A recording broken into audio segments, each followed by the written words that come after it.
ကျမ်းစာသင်နေ့ရဲ့အဓိကအချက်ကတော့စိတ်တန်ရာများငြိမ်းစေရာဘုရားသခင်၏တမန်ကျမ်းစာဆိုသောအဓိကအချက်ဖြစ်ပါတယ်ဓမ္မဥဆုံးကျွန်တော်ကတော့ခုနကတော့လည်းမိတ်ဆက်သွားပါပြီဗာမီချတ်လို့ခေါ်တဲ့တောင်ငူနှစ်ချင်းခရစ်ယာန်အသင်းတော်ရဲ့ပါစတာ2ဖြစ်ပါတယ်တောင်ငူမှာရှိတဲ့ခရစ်ယာန်အသင်းတော်ခိုင်ကနအများကြီးရှိပါတယ် RC Anglican Methodist Salvation Army နောက်တတမဥပုပ်နှစ်ချင်းတွေပေါ့အားလုံးခိုင်ကနပေါင်းစုသင်းတော်30ပါးနဲ့တောင်ငူခရစ်ယာန်အသင်းတော်များကောင်စီဆိုပြီးတော့ဖွဲ့စည်းထားပါတယ်အဲ့မှာတော့ကျွန်တော်ကဥက္ကဋ္ဌတူနေဖြင့်တာဝန်ထမ်းရွက်ပါတယ်လို့ဒီနေ့ကကျွန်တော်ဗတ္တိဇံဆရာရှင်ယောဟန်အင်္ဂလိကန်သင်းတော်မှာဒီနေ့9နာရီခွဲမှာချမ်းစာနေ့ဖြစ်နေတာဝန်ချပါတယ်ဒီနေ့ဒီမှာတရားဟောမှာတော့ဘုန်းတော်ကြီးစတီဗင်ဖြစ်ပါတယ်ဗတ္တိဇံဆရာရှင်ယောဟန်ရဲ့ပါစတာဒါပေမဲ့သူကမနေ့10နိုင်မှာနိုင်တစ်ခုရှိတဲ့အတွက်ကြောင့်ကျွန်တော်ကအဲဒီအင်္ဂလိကန်သင်းတော်ပြီးတာနဲ့ဒီဘက်ကိုပေါ့ကျွန်တော်ဆက်လက်ပြီးတော့ရောက်ရှိလာတာဖြစ်ပါတယ်လို့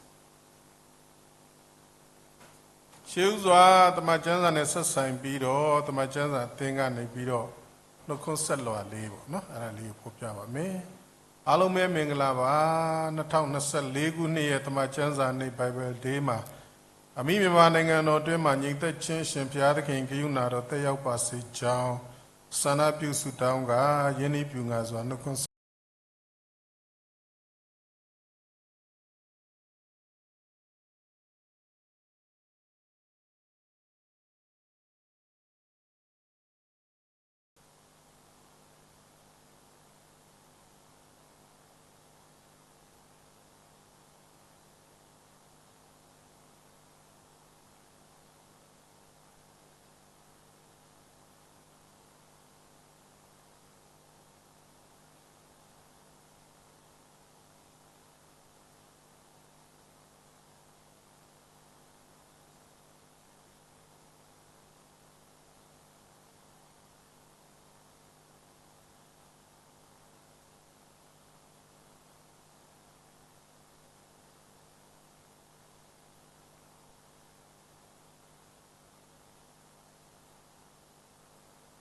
ကိုရိသက်တေများကိုမျိုးဆက်တေများစီသို့လက်ဆင့်ခိုင်းရတဲ့လေးကတော့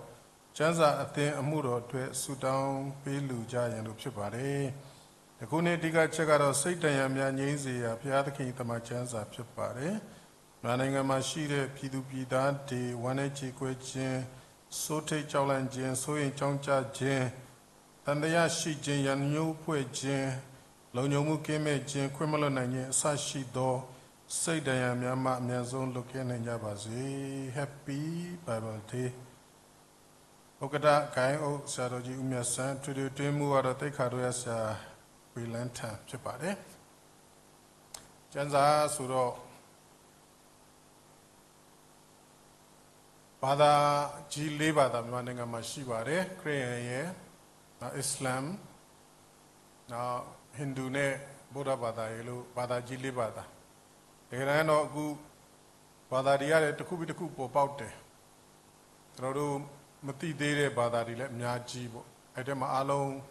လက်တလောကတော့17ဘာသာလောက်ရှိပါတယ်ကမ္ဘာမှာ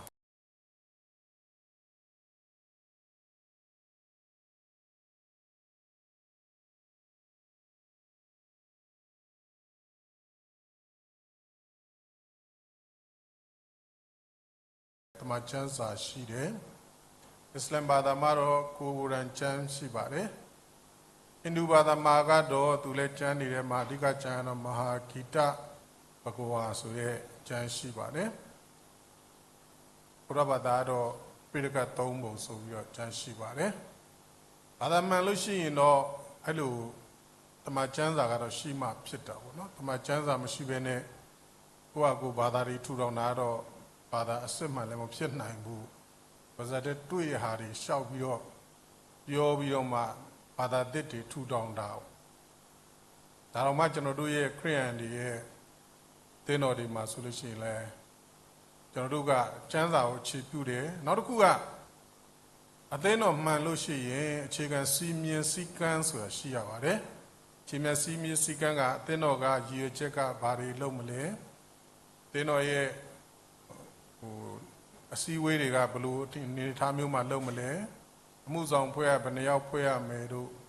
နောက်ပြီးတော့သူတို့ရဲ့ဗဏ္ဍာရေးဆိုင်ရာလှုပ်ထုံးလုပ်နည်းတွေတို့နောက်ဥက္ကဋ္ဌတွင်းမှုဗဏ္ဍာရေးလုပ်ငန်းဆောင်တာတွေနောက်အသင်းတော်မှာရှိတဲ့ခြားခြားဖွဲ့ထားတဲ့ကော်မတီအဖွဲ့တွေရဲ့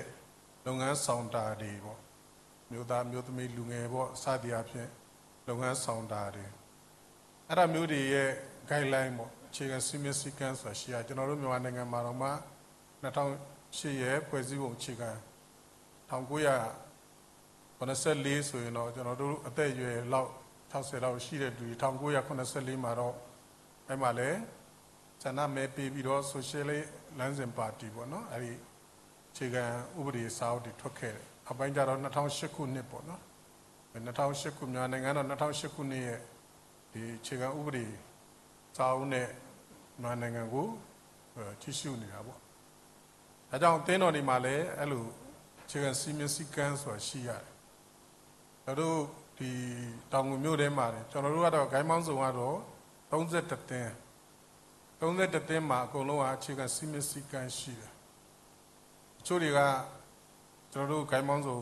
ထဲဦးပေါ့နော်တောင်ငူ Churches Council ပေါ့ဝင်ញင်ကြတယ်ကျွန်တော်မေးတယ်အခြေခံစီမင်းစည်းကမ်းတွေရှိလားဆိုတော့မရှိဘူးတချို့ကဘ ਹੁ ဦးစီးဆိုတော့မင်းတို့ဒီအသင်းတော်ကဘာလို့ပေါ်ကနေပြောတဲ့အတိုင်းပေါ့လုပ်ရတယ်အဲ့တော့သင်းတော်လို့ဆိုတော့လည်းပဲသူတို့ကိုဘ ਹੁ ကနေပြီးတော့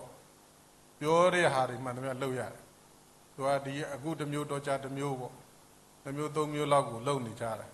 အဲ့လိုမျိုးကဝင်ញင်နေဆိုရင်ကျွန်တော်တို့ကဝင်ခွင့်မပြုဘူးပေါ့နော်ပြောရမယ်ဆိုရင်တော့စီးစနစ်မရှိတဲ့ခါကျတော့ကျွန်တော်တို့ ਨੇ ဝင်လို့မရဘူးပေါ့နောက်ဘာသာတစ်ခုရေလို့ဖြစ်လာတဲ့ခါမှာလဲတမန်ကျမ်းစာရှိရတယ်ကျွန်တော်တို့ရဲ့တမန်ကျမ်းစာကတော့နှစ်ချင်းခံပြီးသူတိုင်းကလည်းတမန်ကျမ်းစာရှိတယ်ဆိုတာသိရမယ်နှစ်ချင်းမခံသေးတဲ့သူကတော့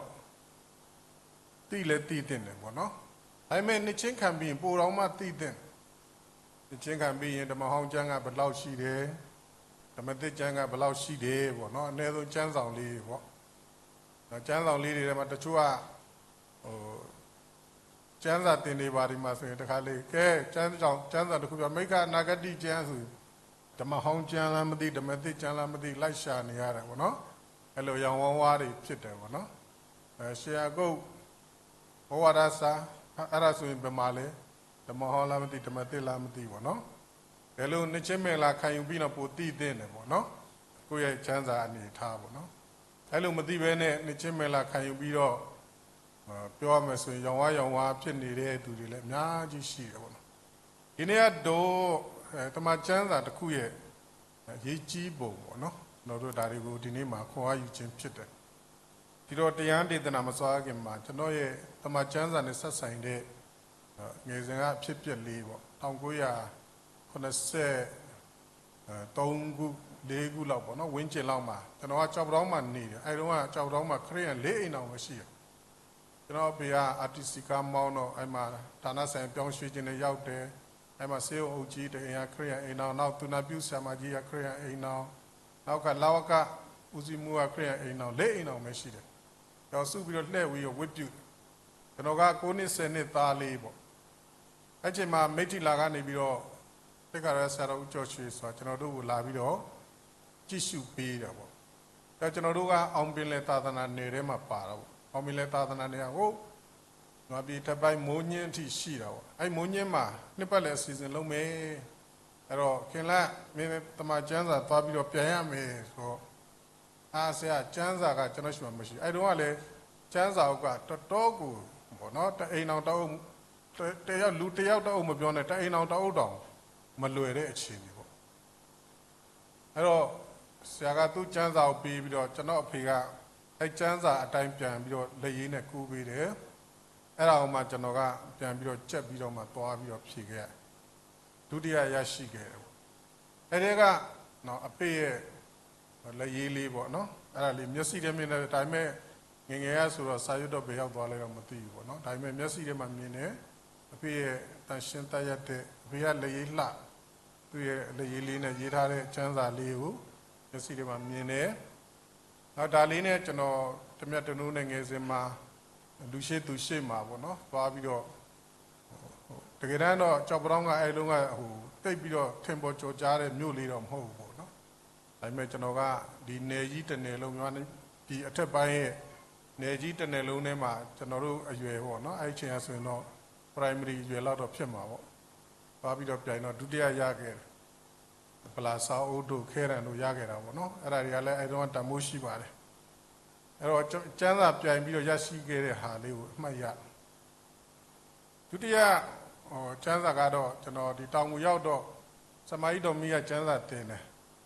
လူငယ်တိုင်းမှာကျမ်းစာတင်တော့တို့အကြိုက်ဆုံးကျမ်းချက်တစ်ချက်ရေးခဲ့ကျမ်းစာကိုတအုပ်လုံးပဲလေဓမ္မအောင်ဓမ္မသစ်အကြိုက်ဆုံးကျမ်းချက်ဆိုတော့ကိုကြိုက်တာရေးလို့ရတယ်ကိုကြိုက်မကြိုက်ပေါ့နော်ကျမ်းချက်တစ်ချက်တော့ရေးလို့ရတယ်ပေါ့အဲ့တော့အဲ့ကျမ်းချက်တစ်ချက်တွေနောက်တစ်ပတ်လုံးအချိန်ရရှိသမျှကျမ်းစာကိုလည်းကုံရောဒီကျမ်းချက်မှမကြိုက်တာလားမသိတာလားမသိဘူးတစ်ချက်မှမတွေ့ဘူးပြဿနာတော့တက်ပြီငါအကြောင်းနောက်တနင်္ဂနွေနေ့ဆိုရင်ငါတင်ပြရမယ်ဘယ်လိုလုပ်အောင်လဲအဲ့ချိန်မှာရှမသက်ခရစ်ဝင်ခန်းကြီး22အငယ်39 39အဲ့ဒါတော့ရွှေပြည့်ညက်ချက်နှစ်ပါးပေါ့နော်တို့ပြောရင်ဘုရားသခင်ကိုစိတ်လုံးကြွရမယ်လူချင်းကိုချစ်ရမယ်ပေါ့နော်အဲ့ဒီကြမ်းကြက်လေးပေါ့အဲ့ဒါသခင်ယေရှုပေးတဲ့ကြမ်းကြက်ပဲအဲ့ဒါကပြည့်ညက်တော်10ပါးဓမ္မဟောင်းမှာရှိတဲ့ပြည့်ညက်တော်10ပါးကိုပြန်ချုပ်လိုက်ရင်သခင်ယေရှုကအဲ့ဒီဘုရားသခင်ကိုစိတ်လုံးကြွမယ်ချစ်ရမယ်ကိုယ့်ရဲ့လူချင်းကိုချစ်ရမယ်ဆိုတဲ့ကြမ်းကြက်လေးပေါ့ကောင်းတယ်ပေါ့နော်ဖတ်ကြည့်တော့အောက်ကဒါပေမဲ့နားမလည်ဘူးငယ်တော့လေအောက်ကဖတ်လိုက်တော့ဤကျမ်းချက်ကတဲ့ပညာတိကျမ်းအနာဂတ်ကျမ်းတွေအချုပ်ချပဲဖြစ်တယ်တဲ့ကောင်းလိုက်တာအချုပ်ချဆိုတော့ကောင်းပြီပေါ့ဘာလဲမသိဘူးအဲ့တော့ကျမ်းချက်အကျိုက်ဆုံးကျမ်းချက်ဆိုတော့ဤကျမ်းပညာချက်နှစ်ပါးကပညာတိကျမ်းနဲ့အနာဂတ်ကျမ်းတွေအချုပ်ချဖြစ်တယ်ဆိုရေးပေးလိုက်ပါဆရာမတော်မြတ်နဲ့အပေါ်မှာကြည့်အောင်လေဒီမှာတလောက်တိုင်မှုရှိရနဲ့အဲ့ဒါကိုချုပ်ထားတဲ့စာကျမ်းချက်ပေါ့နော်ကျမ်းချက်ကအဲ့ဒါကြောင့်ကျမ်းစာတွေကဗမာလိုရေးထားတယ်ဖတ်နားမလဲဘူးအခုကရင်လိုရေးထားတဲ့ဟာတွေကျမ်းစာတအုပ်လုံးပေါ့နော်ဖတ်တဲ့လူတွေလည်းရှိကောင်းရှိမယ်ဒါပေမဲ့ဖတ်သွားတယ်နားလေလားမလေလားတော့မသိဘူးနော်ကရင်လိုစာမှုလို့ဖတ်သွားတာကျွန်တော်လည်းဗမာစာမှုလို့သာဖတ်သွားဘာမှမသိအနဲ့တိပဲမရှိအဲ့တော့အက်သီယိုပီအမတ်ကတဲ့ကျမ်းစာဖတ်နားမလဲအဲ့မှာဖိလိပ္ပုကလာပြီးတော့မှသူကရှင်းပြရကျမ်းစာလည်းရှင်းပြတဲ့လူရှိမှာမရှင်းပြလည်းဖတ်ပြီးတော့နားမလဲပေါ့နော်အဲ့လိုဖြစ်ဖြစ်လေကျမ်းစာနဲ့ဆက်ဆိုင်ပြီးကြုံရတယ်တတိယတစ်ချက်ကတော့ကျမ်းစာကြောင့်တက်တယ်1986ခုနှစ်ဇွန်လမှာကျမ်းစာမြန်မာနိုင်ငံခရစ်ယာန်ဓမ္မတက္ကသိုလ် MICT ရန်အင်းစိန်မှာ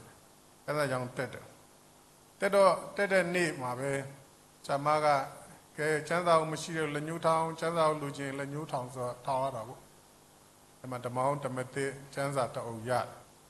တယ်45ချက်ပေးရတယ်ပေါ့နော်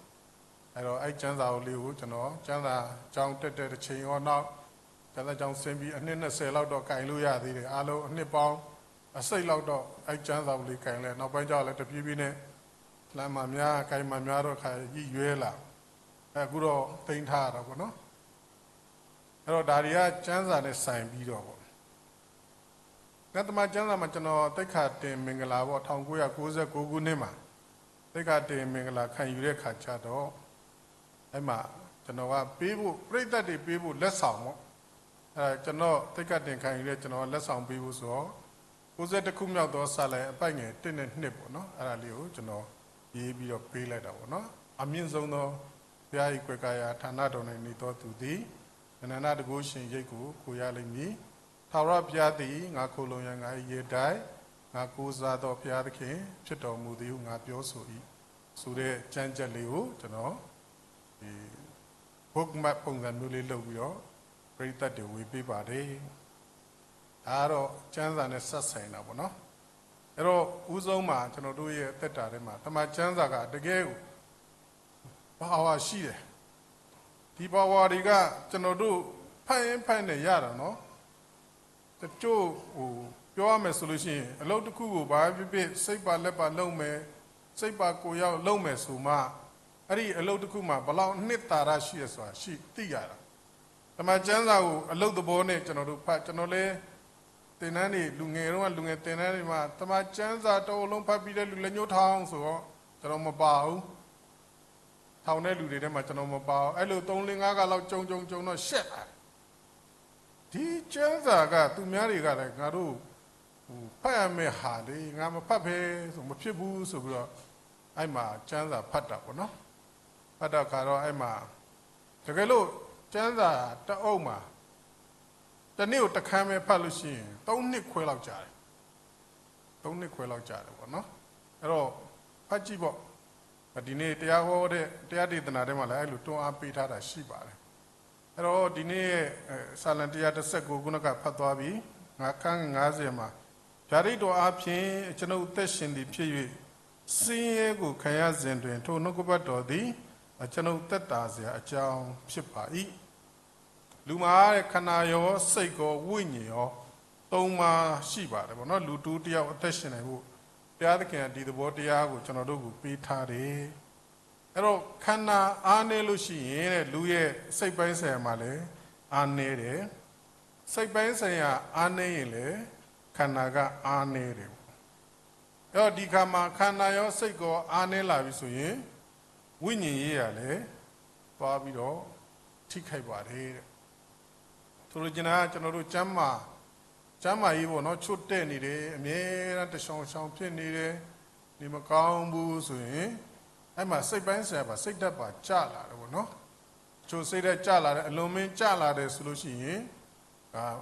မတော်မသင့်တာတွေပေါ့နော်ရှောက်ပြီးတော့လုတ်ကုန်တာတွေရှိပါတယ်နော်တချို့တွေကစိတ်ဓာတ်ကျခန္ဓာကိုယ်ကြီးကကြီးလိုက်တော့တခါတည်းစားမကုန်တောက်မကုန်ပုံစံမျိုးကြီးဒါပေမဲ့စိတ်ဓာတ်ကကျကြီးလိုက်ဘယ်လိုမှသူ့ကိုကြည့်လို့အားမရဘူးပေါ့နော်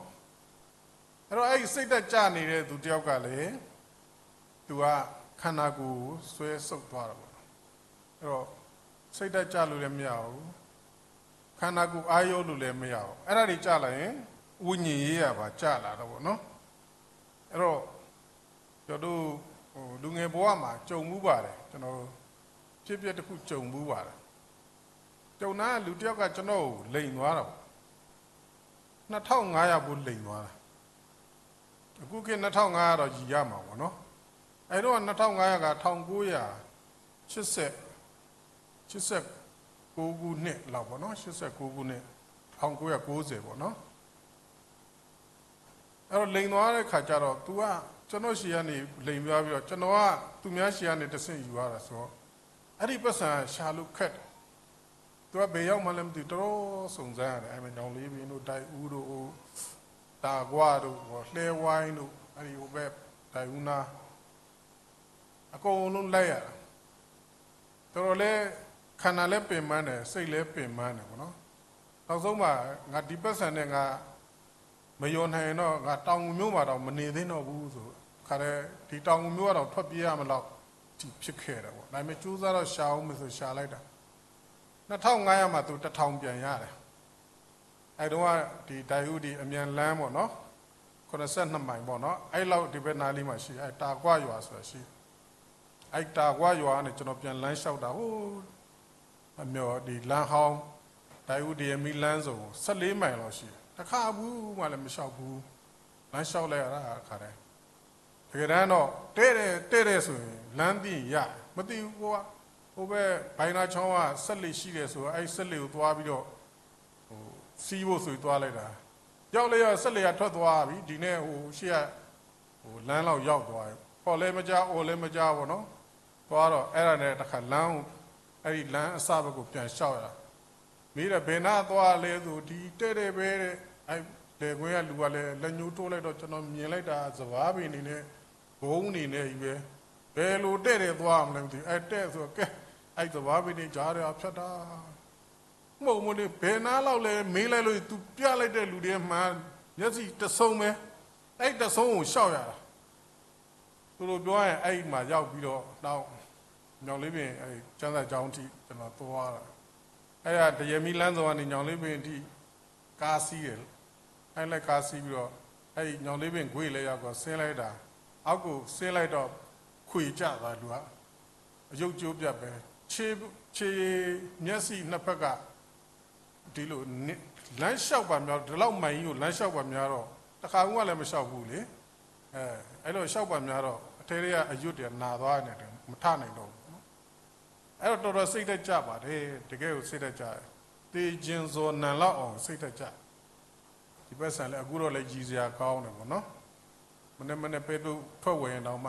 2500ဘူးတော့ပုံမှန်ဖြစ်ရင်တော့အဲ့2500ကတော်တော်ကိုရွှေအဲ့တော့ရွှေဆွဲကျူးတကွင်းစာလောက်ရှိတယ်ဘယ်လောက်လဲတော့မသိဘူးတော့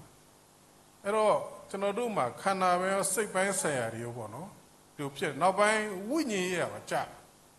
အဲ့တော့ဝိညာဉ်ရေးကမကြတဲ့ခါကျတော့ပို့ပြီးတော့ဆိုးလာတယ်ကျွန်တော်တို့မှာဝိညာဉ်ရေးကဆုံးရှုံးရင်ကကျွန်တော်တို့တွေစာရမဏကအောက်တော့ချင်းတိကဲတို့အောက်တော့ချင်းတိကဲတို့ဘယ်လိုဝါမျိုးရမလဲဆိုတာစောင့်ဒါကျွန်တော်အမြဲတမ်းကျွန်တော်အိမ်မှာလည်းသွန်သင်တယ်ပေါ့နော်ကျွန်တော်ကလေးတွေရှိတဲ့ခါကျတော့ကျွန်တော်ဖတ်တဲ့စာအုပ်ထုတ်ထဲမှာအဲ့ဒီမုတ်ဆိုးကသူ့လာကူညီတောင်းနေလာကူညီတောင်းတဲ့ရွာကခုချစခန်းဆိုတာတိလာတော့မသိဘူး184မိုင်လာပါလားအဲ့ဒီတာကရဘက်ကနေဝင်အခုခုချစင်စခန်းဆိုတာရှိအဲ့စင်စခန်းအထဲထဲမှာအဲ့ဒေတာပေါ့နော်ဘကိုးရိုးမရဲ့ဒေတာမှာကြားတောင်းချမ်းနေတဲ့အဲ့တော့အဲ့ကြားကြီးကိုကြားကိုလာပြီးတော့နှိမ့်နှင်းပေးပါဆိုတော့မိုးဆိုးအဖွဲပေါ့နော်သူတို့တွေကသွားပြီးအဲ့ရွာကိုသွားကြညမိတ်ခင်မှာရွာကိုပတ်လေလိုက်ကြည့်တဲ့ခါကျတော့တချို့တွေကခြံစည်းရိုးတွေတေချာလှုပ်ထားတချို့တွေကခြံစည်းရိုးနှိမ့်တယ်ပေါ့နော်အဲ့နှိမ့်တဲ့နေရာမှာပြန်ပြီးတော့စောင့်ထင်းတဲ့အတိုင်းပဲကြားအဲ့နှိမ့်တဲ့နေရာနဲ့ဝင်လာပြီးတော့ရွာနွားဝင်ဆွဲတာပေါ့နော်အဲ့နဲ့တိတာနဲ့ချက်ချင်းလိုက်ပြီးတော့အတူကျုံပြောရရင်သူ့ကိုပြစ်တတ်နိုင်တယ်ပေါ့နော်အဲ့တော့အဲ့ရွာအေဂျင့်သွားတယ်ခြံစည်းရိုးတွေကာထားတယ်ဒါပေမဲ့ကြားကဝင်လောက်အောင်ခြံစည်းရိုးကနှိမ့်တော့အလွယ်တကူဝင်ပြီးတော့သူစားကျင်တဲ့ဟာတွေတစ်ခါကျရင်သူကလူပါကိုက်တက်စားသွားတဲ့အခြေဘယ်သူကိုဝါမျိုးရမလဲမာနကလည်းကြည်နေပါတော့ဘယ်သူကဝိညာဉ်ရနှိမ့်ကျသွားလဲခန္ဓာပိုင်းဆယ်လေးရော့တယ်စိတ်ပိုင်းဆယ်လေးရော့ဝိညာဉ်ရလည်းရော့လာတဲ့ခါမှာအဲ့ဒီခါမှာအဲ့ရနေပြီးတော့မာနကဝင်ပြီးတော့ကျွန်တော်တို့ကိုဖျက်ဆီးပါတယ်ဒါကြောင့်ခုနကကျမ်းစာထဲမှာဗျာဒိတ်တော်အားဖြင့်အကျွန်ုပ်အသက်ရှင်နေဖြစ်၍ဆင်းရဲကိုခံစဉ်တွင်ထိုနှုတ်ကပတ်တော်ကအကျွန်ုပ်ရဲ့သက်တာเสียအကြောင်းတဲ့အဲ့ဒီအချိန်မှာကျွန်တော်တို့ရဲ့ယုံကြည်ကိုးကွယ်တဲ့ဘုရားရှင်ရှိကပဲကျွန်တော်တို့ရဲ့လောကရဲ့အဖြေကိုရှာရတာဖြစ်ပါတယ်ကျွန်တော်တို့အသက်ရှင်တဲ့ခါမှာတဲ့အကောင်းအဆိုးပေါ်မှာအသက်ရှင်တာမဟုတ်ဘုရားသခင်ရဲ့ဗျာဒိတ်တော်အားဖြင့်သာလျှင်ကျွန်တော်တို့တွေကအသက်ရှင်နေကြရဗျာဒိတ်တော်ဆိုတာတကလုံးကတော့နည်းနည်းတော့ပါဠိဆန်တယ်ပေါ့နော်ဗျာဒိတ်တော်ဆိုတော့တနည်းအားဖြင့်ကျွန်တော်တို့ရှေ့အနာဂတ်ပေါ့နော်ပုံစံမျိုးနဲ့ကျွန်တော်တို့တွေကဘုရားသခင်ကျွန်တော်တို့အတွက်ပြင်ဆင်ပေးထားတာမောင်ဖြူကဘလို့မောင်မင်းကဘလို့မတ်နီကဘလို့ဆိုတာဘုရားသခင်ရဲ့ပြင်ဆင်ပေးထားခြင်းတွေအဲ့ဒါတွေပြင်ဆင်ပေးထားခြင်းတွေကိုလည်းကျွန်တော်တို့တွေကဓာတ်ရိုက်တစ်ခါလေခံစားရတတ်တယ်အဲ့ဒီဓာတ်ရိုက်ခံစားတာကိုကျွန်တော်တို့တွေကသိလိုက်တာလည်းရှိတယ်မသိလိုက်တာလည်းရှိတယ်ကျွန်တော်တို့အမှုမဲ့နေတော့မသိဘူးပေါ့နော်အဲ့ဒါကြောင့်ကျွန်တော်အကြောင်းအရာတစ်ခုပြောပြမယ်ကျွန်တော်ပြောတဲ့အကြောင်းအရာကိုဥပဒံဆွဲပြီးတော့မခံယူပါနဲ့နည်းနည်းခေါင်းနောက်သွားမလားမသိဘူးနော်ဥပဒံဆိုတာကသူများဒါပြောရင်ဟာဟုတ်လားငါလည်းအဲ့လိုဖြစ်တယ်ငါလည်းဖြစ်မလားကျွန်တော်ပြောတဲ့အရာပေါ်မှာအဲ့လိုမဆွဲပါနဲ့လို့ပြောချင်တာကျွန်တော်ကကိုယ့်ရဲ့အဖြစ်မှန်ကိုသက်သေခံဓာတ်ဒိတ်တော်ဆိုတာကျွန်တော်တို့ကြိုတင်ပြီးတော့နမိတ်ပြတဲ့သဘောအဲ့တော့ကျွန်တော်မှမေးစီလှုပ်ဒီမေးစီလှုပ်ငယ်ငယ်တည်းကလည်းလှုပ်ခဲ့တယ်ဒါပေမဲ့ဒီမေးစီလှုပ်တဲ့တက်တန်းကနှစ်နဲ့ချီပြီးကြာလာအဲ့တော့မေးစီလှုပ်ရင်ဘာဖြစ်လဲပေါ့အဲ့ဒါကိုကျွန်တော်စောင့်ကြည့်တဲ့အခါမှာတေချာတာတော့မေးစီလှုပ်ရင်စကားများပြီမ မေးစည်းလို့ရင်အခက်မသိဖြစ်ပြီတယောက်နဲ့တယောက်ကိုယ့်ရဲ့ဇနီးတဲ့နဲ့လားတာသမီနဲ့လဲလားအခြားသူနဲ့လားပေါ့စသည်အဖြစ်တစ်ခုခုဖြစ်တယ်ပေါ့နော်ကျွန်တော်တို့ကစတိုင်လို့ဘာကြီးငါတော့ဘယ်သူနဲ့တော့စကားများမလဲဒီမေးစည်းကိုမလှော့အောင်ပေါ့ပို့ပြီးဖျားရှင်မှလည်းဆူတောင်းပေါ့နော်ကြောက်သွားတယ်မေ့သွားတယ်ဒါပေမဲ့တနေ့ချင်းပဲညနေကြတော့ဖြစ်တော့တာပဲစကားများတော့တာပဲ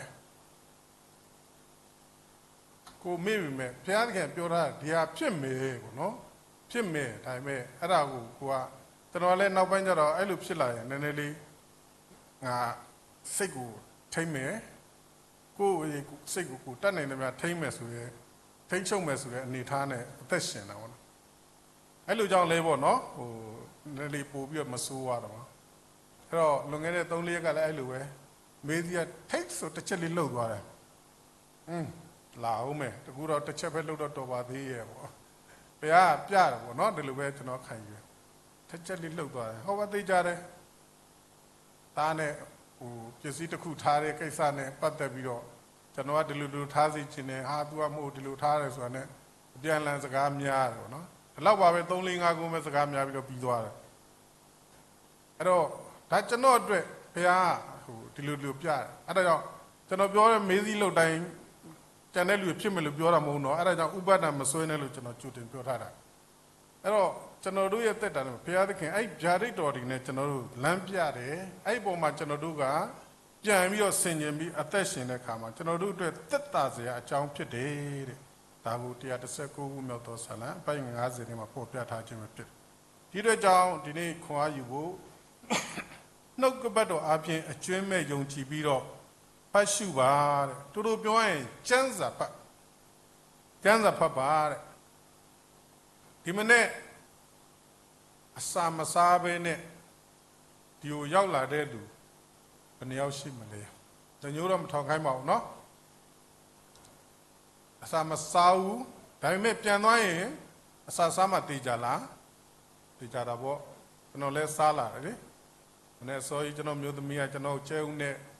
ဒီနေ့ကတော့2ခုတောင်သွားရမယ်ဆိုတော့ကြပြကတိတခါတည်းကျဲဦးနဲ့ကျော်နဲ့ထမင်းလေးနဲ့အင်္ဂလိပ်ကအသင်းတော်ရောက်တဲ့ခါကျတော့ဒီဘက်ကိုကူးမယ်စားဆရာနေဦးရိတ်တာတဲ့ခဏလာအောင်ဆိုရိတ်တာတဲ့ရောက်တော့တခါစီချက်ခောက်ဆွဲပေါ့နော်တခါကျွန်တော်တခါထပ်ပြီးတော့ကြွေးတော့ကာယဘိုင်းကတော့ okay ပဲကာယဘိုင်းကတော့ okay သွားပြီဆိုလို့ကျွန်တော်မှလည်းအခုလောက်အတန်ကြေရထုတ်ဖို့ကာယဘိုင်းကလူမှလေနှုတ်ဆိုရင်အတန်ဘယ်ထွက်နိုင်မလဲအစာရှောင်တဲ့လူတိတ်စကားမပြောနိုင်ဘူးနော်တတ်နိုင်ပြောအောင်မပြောချင်ဘူးဒါကျွန်တော်လည်းကိုတွေ့ပဲလေကျွန်တော်ရဲ့အသက်တာထဲမှာ3ရက်လောက်အစာမစားဘဲနဲ့နေရဘူးလို့လေအစာရှောင်တာမဟုတ်ဘူးအစာတွေမရှိတာလည်းမဟုတ်ဘူးရှိပြီးတော့ကိုမပိုင်တဲ့အတွက်ကြောင့်ဝယ်စားစရာပတ်စံလည်းမရှိတဲ့အတွက်ကြောင့်အခြေအနေကလည်းမပေးတဲ့အတွက်ကြောင့်အနားမှာသူများစားတာကိုကြည့်ရတယ်ကိုဘေးနားမှာအစာတွေဖြတ်သွားတယ်ယူစားလို့မရအဲ့လိုဘဝကို3ရက်လုံးကြုံရတယ်ကျွန်တော်ရဲ့အရေးပြားကိုကျွန်တော်ဒီလိုကင်လိုက်တော့အရေးပြားကြီးကဒီပြတ်ဆိုဒီလိုချက်ချင်းမကြသွားဘူးအရေးပြားကြီးကတ်အရေးတက်တွေရော့မျိုးလုံးတွေအားမရှိတော့ဘူးစကားပြောရင်လည်းအခုအတန်တဲ့10ပုံ10ပုံလောက်ပဲထွက်တော့တယ်အားလည်းမရှိတော့ဘူးယေရှုတော်ကြောင့်၄ရက်မြောက်သောနေ့မှာစပြီးတော့အစာကျွေးတဲ့လူနဲ့တွေ့လို့အဲ့တော့အစာတစ်ခုကကျွန်တော်တို့အားဖြစ်အားလူတယ်ကဲဒါဆိုရင်ဒီခန္ဓာကိုယ်မှာကာယပိုင်းရှိတယ်ဝိညာဉ်ပိုင်းလည်းရှိတယ်လေကျွန်တော်တို့အသက်တာမှာတကယ်တမ်းကကျွန်တော်တို့တွေကမမြင်ရတဲ့အသက်တာနဲ့ဘုရားသခင်အသက်ရှင်ဝင်ပေးထားတာเนาะကျွန်တော်တို့အခုလိုထိုင်နေဖို့ဘုရားသခင်ဆွဲငင်အားတွေကပေးထားတာမတ်တရနိုင်မှုဘုရားသခင်ဆွဲငင်အားတွေပေးထားတာတကယ်လို့သာဘုရားသခင်ရဲ့ကဘာမြေကြီးမှာဆွဲငင်အားမရှိဘူးဒီမှာရှိတဲ့အတူတွေအကုန်လုံးကလေထဲမှာဟိုဘူစီဘုံပေါင်းနေလို့ခါလဲဟိုရောက်ဒီရောက်နေပေါ့ကျွန်တော်လည်းဟိုရောက်ဒီရောက်နေဖြစ်နေမမြင်ရတဲ့အပိုင်းကပို့ပြီးတော့ထိန်းချုပ်ထားတာကျွန်တော်တို့ဘုရားသခင်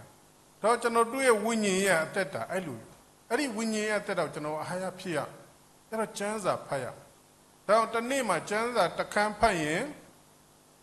ဘယ်လောက်ကြာမထက်လဲခုနပြောတာမှတ်မိသေးလား ဘယ်နှစ်ကြာမယ်လဲ3 နှစ်ခွဲတော့ကြာတယ်နော်3 နှစ်ခွဲလောက်တော့ကြာတယ်တနေ့တစ်ခန်းဖတ်နိုင်လားဖတ်နိုင်များလား6 နှစ်ကြာလောက်တနေ့2 ခန်းလောက်ဖတ်နိုင်လားအသက်ကြီးတာမြောင်တော့ဖတ်ချင်စိတ်ဓာတ်များတော့နော်ကျွန်တော်မျိုးလုံးတွေကမရတော့ဖတ်ချင်စိတ်ဓာတ်ဒါပေမဲ့တစ်ခန်းလောက်တော့နိုင်ပါတယ်အမင်းအောင်တပကံလောက်အေးစီစားသေးတာပဲ3 နှစ်ဆို3 ပကံလောက်ကုန်သေးတာပဲကျန်းစာတစ်ခန်းလောက်ကတော့1 မိနစ်တောင်မကြာတော့ပါဘူးလွန်ဆုံး2 မိနစ်3 မိနစ်ပေါ့အဲ့တော့ပထမတစ်ချက်ကကျန်းစာဖတ်ဖို့ကျွန်တော်တို့မှာစိတ်တန်ရာတွေ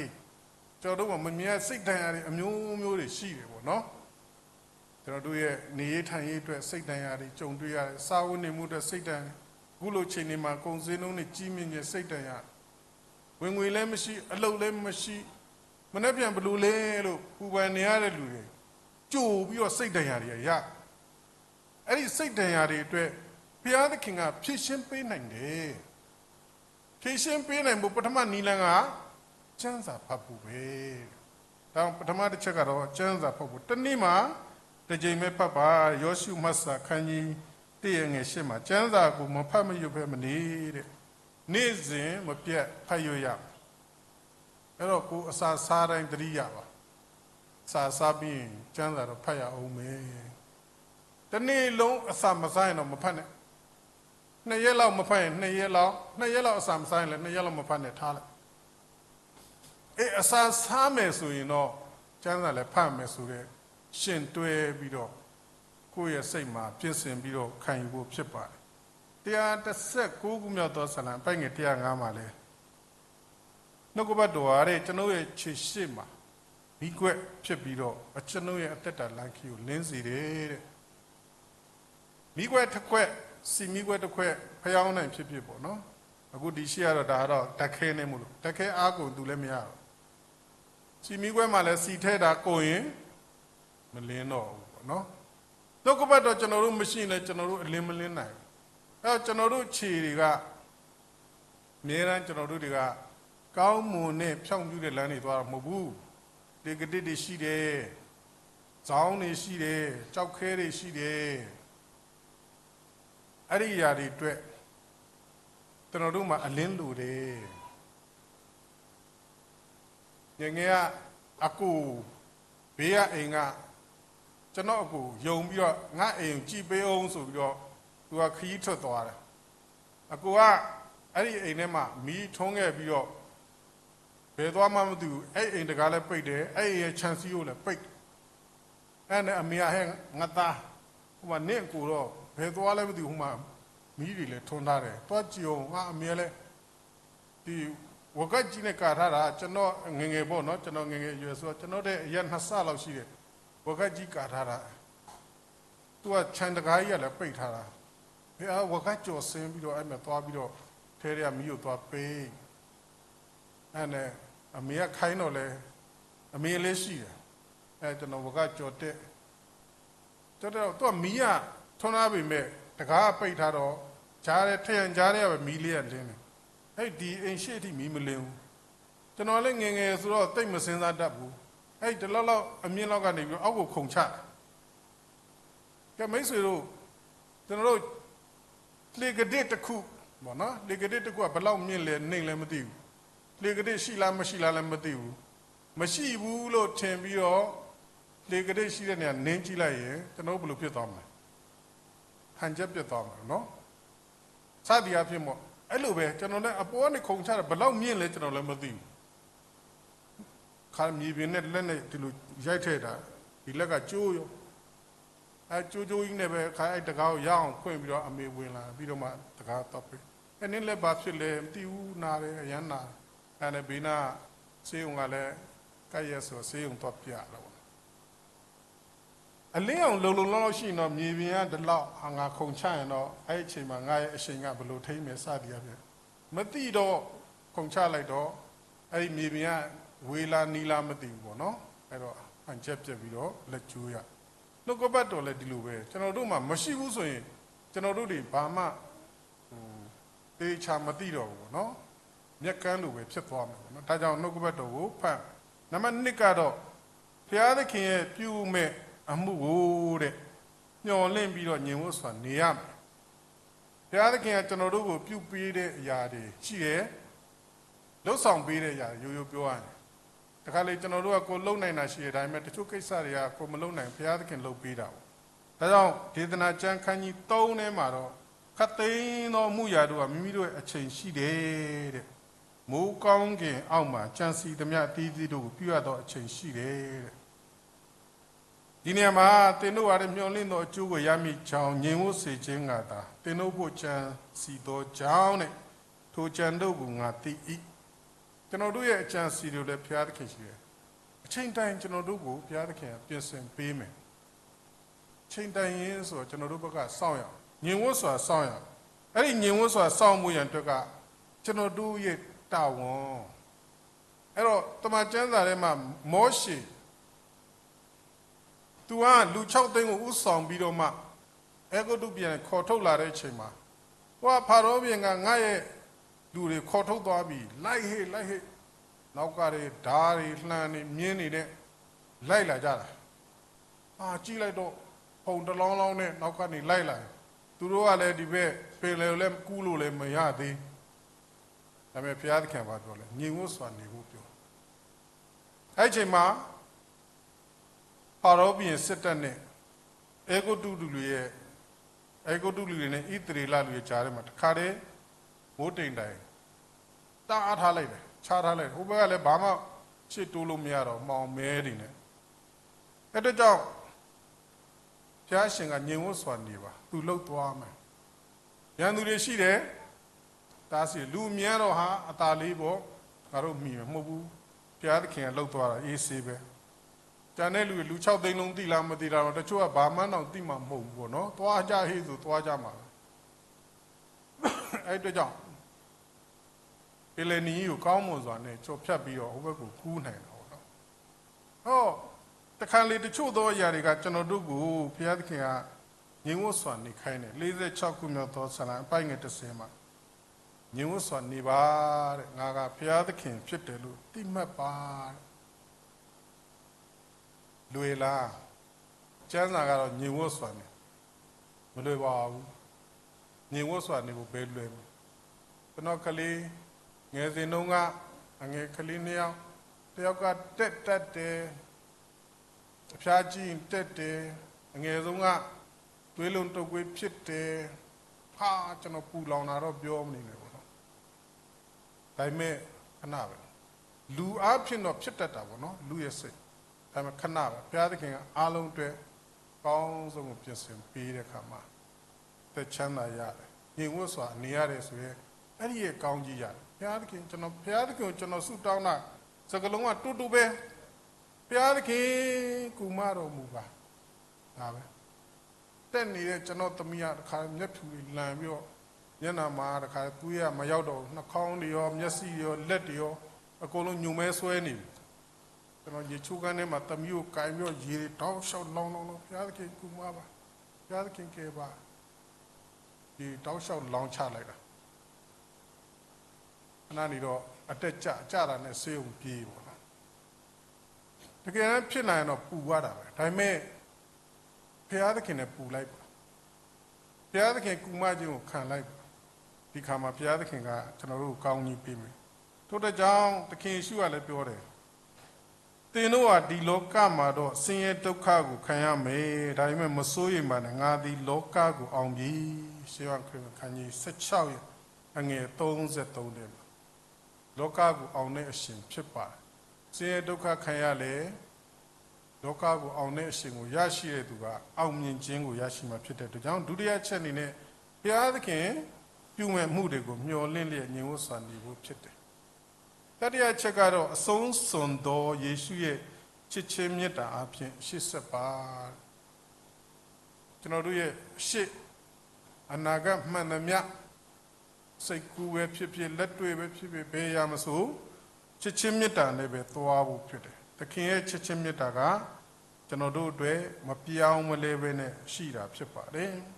ဒီတော့ကြောင့်ဒီထဲမှာတော့ကျွန်တော်တို့တွေကများသောအားဖြင့်ကိုယ်ခန္ဓာပိုင်းပေါ့နော်စိတ်ဝိညာဉ်ပိုင်းခံရဒီလိုတွေခံရတဲ့အခါမှာ တခင်ယေရှုလောကတိုင်ပေါ်မှာအသေးတော်ခံခြင်းဆိုတာကအကြောင်းပဲမဟုတ်ဘူးဒီຢာတွေအတွက်သခင်ကခံသွားတာဖြစ်ပါငါတို့ရဲ့ယောဂရှိသမျှတို့ကိုယူတင်ဝတ်ဆောင်ပြီးတော့မှကိုတော်ကတန်ကြက်ຢာတွေကိုခံပြီးတော့မှကျွန်တော်တို့အတွက်ချစ်ချင်းမေတ္တာပြပြီးတော့ကယ်တင်ခဲ့တာဖြစ်ပါတယ်ဒါကြောင့်ဒီချစ်ချင်းမေတ္တာကိုနားလည်ဖို့ရန်အတွက်ဖြစ်တယ်ခမည်းတော်ဟာငါတို့ကိုချစ်တဲ့ကဲ့သို့ငါသည်သင်တို့ကိုချစ်ငါ၏ချစ်ချင်းမေတ္တာ၌တည်နေကြလို့ကိုရဲ့ချစ်ချင်းမေတ္တာဘလောက်ခံစားရလဲတခါလေကျွန်တော်တို့ခရစ်တော်ရဲ့ချစ်ချင်းမေတ္တာကိုစဉ်းစားတိုင်းကျွန်တော်တို့မျက်ရည်ကျဘူးလားစိတ်ထဲမှာဘလောက်လှိုက်ရလဲခံစားဘူးလေကိုယ့်ရဲ့မိသားစုအတွက်ကိုချစ်ရတဲ့သူအတွက်သူတို့မျက်ရည်ကျကောင်းကျမယ်ဒါပေမဲ့သခင်ခရစ်တော်ရဲ့ကျွန်တော်တို့ကိုကယ်တင်ခြင်းအတွက်မျက်ရည်ကျလဲကျွန်တော်တို့တိုးဝင်ချင်းကပ်ဘူးသလားကိုရောကိုမျက်ရည်ကျလဲကိုရောထံတော်ဘာမှာစုတွေတောင်းခံဘူးသလားဘုရားသခင်ကတော့တကယ်ကိုချစ်ချင်းမေတ္တာနဲ့ချစ်တယ်အဲ့ဒီချစ်ချင်းမေတ္တာကိုနားလေသဘောပေါက်ဖို့ရန်အတွက်ဖြစ်ပါတယ်ယောမဝရစာခန်းကြီး7:20မှာချစ်ချင်းမေတ္တာ၌တည်လျက်အသက်တာမှာအဆိုးအားဖြင့်အရှုံးမခံဘဲအကောင်းအားဖြင့်အဆိုးကိုနိုင်ဖို့ရန်အတွက်ဖြစ်ပါတယ်ဒီတဲ့လောကမှာရှင်လိုက်ရင်ကျွန်တော်တို့ကိုယ်တိုင်ကဇာတိပဂတိနဲ့ဝိညာဉ်ပဂတိချက်ချင်းကျွန်တော်တို့တုံ့ပြန်နေတာကဆိုရင်တော့ကျွန်တော်တို့ကဇာတိပဂတိနဲ့တုံ့ပြန်နေတာဖြစ်ပါတယ်ဒါပေမဲ့ဘုရားသခင်ဝိညာဉ်တော်ကကျွန်တော်တို့ကိုအဲ့လိုမလုပ်စေခြင်းဘူးအကောင်းအားဖြင့်အဆိုးကိုနိုင်စေခြင်းလေကျွန်တော်ရဲ့ခုနေထိုင်တဲ့အိမ်မှာအပေါ်ကျန်းကင်းလို့အဲ့နဲ့ရှာဒိုးမေးတော့အိုက်ဆိုင်တစ်ဆိုင်မှာရအရှာဒိုးတွေလာပို့9သိန်းကျော်ကိုလာပို့ဟာလာပို့လိုက်တဲ့ရှာဒိုးတွေကလည်းသူကဘယ်လိုဟာပို့မှမသိဘူးပေါ့နော်ဒီတိုင်းပဲထိုင်းနဲ့တွန့်လင်းကောက်ကွေးပေါ့အဲ့နဲ့ကျွန်တော်တိုင်ပင်ပြီးတော့မဖြစ်ချေဘူးဒီရှာဒိုးကြီးနဲ့ကတော့ဘယ်လိုလုပ်ခင်းတော့မလဲအဲ့တော့ပြန်ပေးလိုက်မယ်ဆိုတော့ငါတို့9သိန်းတော့ပြန်ရမှာမရလဲ2သိန်းရ3သိန်းရပေါ့ပြန်ပေးမယ်ပေါ့ပြီးမှပဲတခြားတစ်ခုဝယ်မယ်ဆိုပြီးတော့လုပ်တော့အဲ့နဲ့ကျွန်တော်အဆုံးပြောရရင်အဲ့ဒီလူရှိသွားတွေ့တော့သူတို့ကလက်မခံတော့သူရှိမှပတ်စံလည်းမရှိတော့လက်မခံတော့သူကစကားပြောရင်ရန်စကားအစပြောလာသူကတုံ့ပြန်တဲ့ပြင်းထန်တဲ့တုံ့ပြန်မှုလာတဲ့ကျွန်တော်ချက်ချင်းโอเคရတယ်ကိစ္စမရှိဘူးခင်ဗျာဒီဟာကိုလည်းမယူနိုင်ဘူးပြန်လည်းမဝင်နိုင်ဘူးဆိုရတယ်ကိစ္စမရှိဘူးရတယ်ဒီလောက်နဲ့ပဲရတယ်ကျွန်တော်ခင်ဗျားကိုလည်းအတင်းမယောင်းတော့ပြန်ပြီးတော့မယောင်းတော့ခင်ဗျားလည်းမလုပ်ပေးနိုင်တော့အဲ့တော့ကိစ္စမရှိဘူးဒီမှာဒီကိစ္စကတရုတ်ရုပ်ရှင်ကားတွေပဲကျွန်တော်မပြောဘူးလို့ပဲမှတ်လိုက်တော့လို့ခင်ဗျားကိုကျွန်တော်မပြောလို့ပဲမှတ်လိုက်တော့လို့အဲ့တော့ရတယ်လို့ကိစ္စမရှိဘူးလို့ဒါပေမဲ့ခင်ဗျားနဲ့ကျွန်တော်ကတောင်မြို့မှာအတူတူနေနေတာနော်လို့အဲ့အတွက်ကြောင့်ကျွန်တော်တို့တွေကမိတ်ဆွေပဲဖြစ်ချင်တယ်ရန်သူမဖြစ်ချင်ဘူးအဲ့တော့ဒီကိစ္စဒီမှာပဲရလိုက်မယ်ဘာမှလည်းမလုပ်တော့ဘူးနောက်ခင်ဗျားနဲ့ကျွန်တော်လည်းလမ်းမှာတွေ့လေခေါ်ပါပြောပါပြန်လှည့်လာခဲ့လားသူစိတ်ချမ်းသာလားမသာလားတော့မသိကျွန်တော်တို့စိတ်ချမ်းသာပါတယ်ဆိုအားဖြင့်အရှုံးမခံမနဲ့အကောင်းအားဖြင့်အဆိုးကိုနိုင်ခွင့်ရရှိတဲ့အတွက်ကြောင့်ပေါ့အဲကြောင့်ချစ်ချင်းမေတ္တာရဲ့လှုပ်ဆောင်နိုင်ခြင်းကဏ္ဍကအများကြီးရှိတယ်ကျွန်တော်ဒီမှာချစ်ချင်းမေတ္တာအကြောင်းပြောရင်တော့လေပြောကျင်စရာတွေအများကြီးရှိတယ်ဒါပေမဲ့အတူတုံးပဲပြောရရင်ကျွန်တော်ဘယ်နားမှာပဲသုံးလို့ချစ်ချင်းမေတ္တာနဲ့သာပါသွားလိုက်โอเคပဲချစ်ချင်းမေတ္တာသာထည့်ပေးလိုက်โอเคပဲပေါ့နော်ဒါတဲ့ကြောင့်ဒီနေ့မှာကျွန်တော်တို့ရဲ့စိတ်တရားတွေပေါ့နော်ကြုံတွေ့နေရတဲ့သူတွေဖြစ်ခြားသူပဲဖြစ်ကျွန်တော်ကိုယ်တိုင်ကပဲဖြစ်ဒီအတွက်ကိုကျွန်တော်တို့ကိုငြိမ်းအေးစေတာကတော့ကျွန်တော်တို့ရဲ့တမန်ကျမ်းစာပဲဖြစ်တယ်တမန်ကျမ်းစာကိုဖတ်ပါတမန်ကျမ်းစာကကျွန်တော်တို့ကိုခွန်အားပေးမယ်ကျမ်းစာအကြောင်းမှာပိုက်ကြောချင်းခိုင်ရင်းနဲ့စီးကြော်တဲ့ကိစ္စနဲ့ရန်ဖြစ်ကြရောရန်ဖြစ်တော့ပီယာတယောက်ကအုံနေနဲ့ဆောင်းမတက်လာကျွန်တော်လည်းဆောင်းမနဲ့ချီဆောင်းမတက်လာဒီကောင်တော့ဒုတ်ဆွဲမလားဓာဆွဲမလားပေါ့မလဲ तू ကသူ့ကလေးမှာသွားပြီးတော့ရက်ဆူထိုင်ပြီးဆူတောင်းပြီးတော့ကျမ်းစာကိုယူပြီးတော့ထိုင်ဖတ်နေရော ကျွန်တော်မျက်စိထဲမှာအဲ့ဒီပုံရိပ်လေးကမြင်တာပေါ့နော်သူဖြည့်ရှင်းတဲ့အခါမှာသူကချမ်းသာနဲ့ပဲဖြည့်ရှင်းတယ်သွားပြီးတော့ထပ်ပြီးတော့စကားများရန်ဖြစ်တာတွေမလုပ်ဘူးပေါ့နော်ပြောမှဆိုချမ်းသာကြောင်းသားပိတတာပေါ့ဓမ္မအမှုတော်ဆောင်ပိတတာပေါ့နော်ဒါတော့ကျွန်တော်တို့အတွက်ဒီဘုရားသခင်ပြင်ဆင်ပေးတဲ့ဒီနှုတ်ကပတ်တော်တမန်ကျမ်းစာရဲ့ပြည့်စုံခြင်းကိုကျွန်တော်တို့ယနေ့ခွန်အားပေးခြင်းပဲဖြစ်တယ်ဒီအတွက်ကြောင့်ဒီနေ့တရားဟောချက်မှာကြံပြီးခြုံရမယ်ဆိုရင်တော့နံပါတ်1တစ်ချက်အနေနဲ့နှုတ်ကပတ်တော်ကိုတမန်ကျမ်းစာကိုယုံကြည်ခြင်းအပြည့်အဝနဲ့ဝိညာဉ်အာဟာရဖြစ်နေဖတ်ရှုပါနံပါတ်2ကတော့အကောင်းဆုံးအရာများအတွက်ဘုရားသခင်ကမြည်သို့အသိပေးမြည်ကိုမျှော်လင့်လျက်ညှိုးစွာနေပြီးတော့